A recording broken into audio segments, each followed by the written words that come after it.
Hi, my name's Rachel, and today I'm going to tell you a bit about modelling vegetation regrowth from a project I did together with Dr. Lisa Smallbone. So paddocks are abandoned for many reasons, and then what happens is, over the seasons, is shrubs encroach and saplings start to grow. But where and how fast is what we want to know.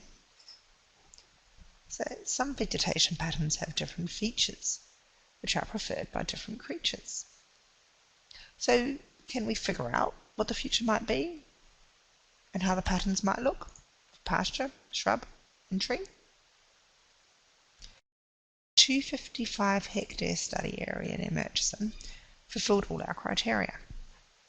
Abandoned since the 1970s, with aerial photos showing regrowth of shrubs and trees. Now let me digress for a moment, just to explain one key component. A cellular automata is like a game, where cells can change state or stay the same, depending on the state of its neighbours. And this can lead to quite complex behaviours. It's sometimes used for modelling animal movement and urban land use change and improvement. So I built a model, a cellular automata, where shrub seeds can spread up to 0.1 kilometre and tree seeds to 30 metres. If there is enough rain in a year, then I ran the model again and again using aerial photos from 1971 and 2009 the model was run. A genetic algorithm for calibration modified for efficient calculation by examining elements such as mutation and also size of population, parent selection and next generation, and I also implied local optimization. Now, once the model was calibrated and parameters set, it was then validated using patch statistics for goodness of fit. We matched the 09 patterns, the model's a hit. So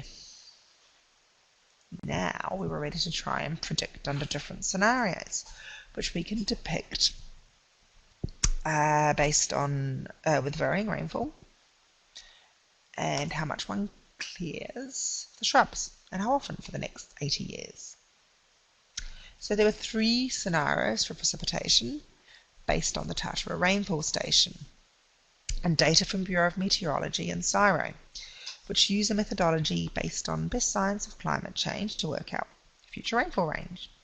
From this, 3 scenarios were assessed: consensus rainfall, worst, and best. Then 3 clearing scenarios based on whether shrubs were cleared once, every 5 years, or never. These 3 clearing scenarios were then combined with the 3 rainfall scenarios for a total of 9.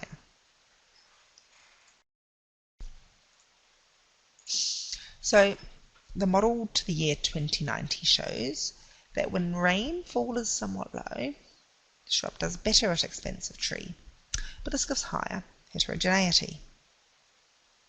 But overall rainfall had little bearing on results, but by doing a little clearing, as long as it's only in small pieces, heterogeneity also increases.